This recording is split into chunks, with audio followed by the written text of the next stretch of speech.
Boa noite a todos. Meu nome é Warlson Thiago de Oliveira. Eu falo de Caratinga, Minas Gerais. Polo AB, né, que é de Caratinga, da Universidade Federal de Ouro Preto. Disciplina Contrato Administrativo. Eu vou fazer esse trabalho firmado e votado em alguns conceitos, né? Primeiro, o conceito da Constituição Federal, do seu artigo 5 e 6 sobre os direitos fundamentais.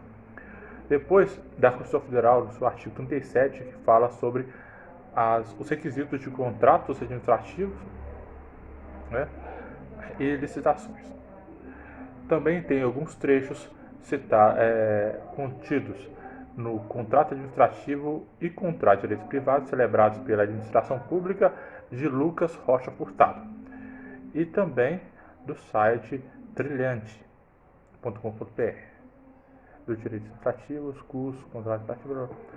Então, tem trechos desses sites.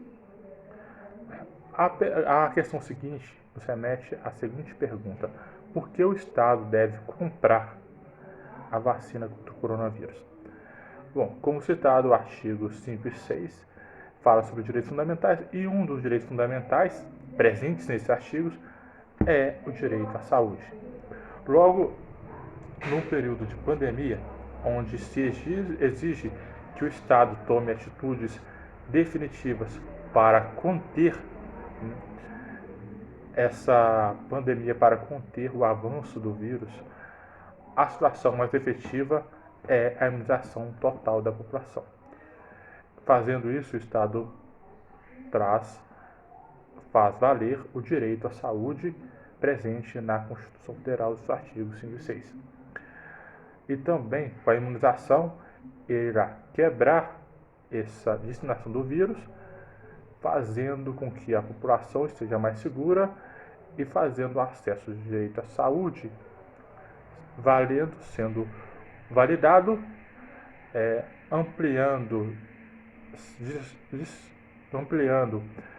o atendimento para outros tipos de doenças, tirando do setor público, né, dos postos de saúde, dos hospitais federais, das instituições de saúde públicas, tirando essa grande superlotação referente a isso e fazendo com que outros procedimentos sejam atendidos. A questão 4 nos faz a seguinte pergunta: qual as principais características de um contrato celebrado pelo Estado para a compra da vacina contra o coronavírus? Bom, a primeira característica é a presença da administração pública como poder público. Ou seja, os entes da federação estão presentes ali. Então, um lado é a administração pública e o outro lado é uma indústria, é uma empresa privada ou uma empresa pública. A segunda é a finalidade pública, né, que faz presente todos os contratos celebrados pela administração pública, ainda que os mesmos sejam regidos pelo direito privado, pelos critérios de direito privado. A obediência à forma prescrita na lei. Então, a gente contratos celebrados pela administração pública elege lei e inúmeras regras referentes à forma. A lei em questão é a Lei 866. Procedimentos legais presentes na Lei 866 são os chamados critérios normativos, que eles são estabelecidos pela norma dessa Lei 866, que é a Lei de Licitações e Contratos Administrativos, né? Essas são algumas características, né? Contrato de adesão, contrato de semelhança ao contrato de adesão, tendo em vista todas as cláusulas são fixadas unilateralmente pela administração pública. Esse é uma das características, é uma forma de fixadas unilateralmente, né? É uma eleição unilateral. Natureza é instituto persona, que exige a presença de licitações, né? Então, a licitação ela irá trazer novos fornecedores e, com isso, novas possibilidades de negócio, com melhor preço, melhor qualidade, gerando concorrência, assim como estabelecido na Lei 866 e também na Constituição Federal de Constituição Federal no seu artigo 37, que fala sobre as licitações e sobre a lei de contrato administrativo, sobre contratos administrativos. Há cláusulas importantes que seriam listas, né, em contratos celebrados entre particulares. O critério objetivo é um interesse público e tendo em vista os direitos fundamentais. E como eu disse no artigo 37 da Constituição Federal, os entes da federação têm que obedecer o princípio da legalidade, prescrito na lei, da impessoalidade, ou seja, tem que ser algo impessoal, tem que ser algo mais palpável, né? Uma coisa da moralidade, tem que ser correta, tem que ser uma coisa sempre voltada por aquilo que é mais justo e correto, pela publicidade, tem que ser transparente e pela eficiência que tem que atingir o objetivo. A questão 5 nos fala quais são as características de um contrato firmado, né, celebrado por você para a compra da vacina contra o coronavírus. Isso já remete a outro tipo de contrato, não é mais um contrato administrativo, mas sim um contrato firmado entre particulares, em que uma das partes é uma pessoa física, uma pessoa jurídica, né, de direito privado, e a outra parte é uma pessoa física, uma pessoa jurídica também de direito privado. Ou seja, não está presente o setor público, não está presente o poder público nesse contrato. Então, as regras obedecidas serão as regras para o direito privado, que é a bilateralidade, que é bilateral, que envolve duas partes, né? Ou seja, as duas partes ali estão em pé de igualdade, né? Consensual, as duas partes têm vontade de firmar o contrato.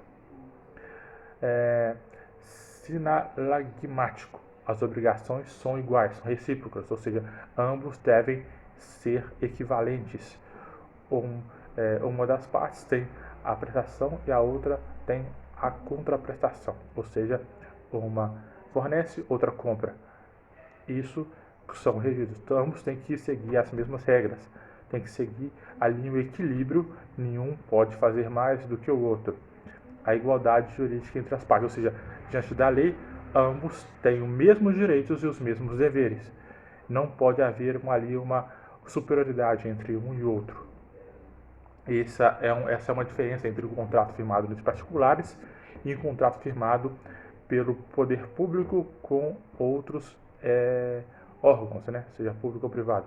Então, entre contratos particulares e contrato administrativo tem essas diferenças, né? Então, enquanto um vai pela unilateralidade, o outro tem a bilateralidade, que no caso é a parte de ambas as partes são equivalentes. E eu usei aqui, né, algumas referências, como eu havia dito, sobre a Constituição Federal, né, de 1988, que é o seu artigo 37, que são os artigos 5 e 6, sobre direitos fundamentais, a Lei 866, a unidade de cujo eu peguei algumas características de um contrato administrativo, de contratos que são firmados em particulares, presentes também na unidade, né, que tem a autonomia da vontade, a outro pela legalidade. Então, sempre firmando essas diferenças entre um e outro. Bom, também temos aqui trechos da Constituição Federal, do seu artigo 423, quando houver o contrato de adesão de cláusulas ambíguas ou contraditórias, deve-se adotar a interpretação mais favorável ou aderente, né? E da Constituição Federal também, no seu artigo 466, que é nos contratos bilaterais, nenhum dos contratantes, antes de cumprida sua obrigação, pode exigir o implemento do outro, ou seja, antes que essas partes cumpram os seus deveres, eles não podem exigir mais nada, né? E os contratos administrativos correm a hipótese em que o contrato pela administração pública deverá cumprir a sua parte de acordo com mesmo com atraso do pagamento que lhe é devido, como eu disse, né? Na contrato firmado em particulares, as duas partes têm que cumprir as suas partes, têm que cumprir as suas obrigações, tem sempre as obrigações, meus direitos, tem sempre uma igualdade ali, e a outra é uma meio que prioridade.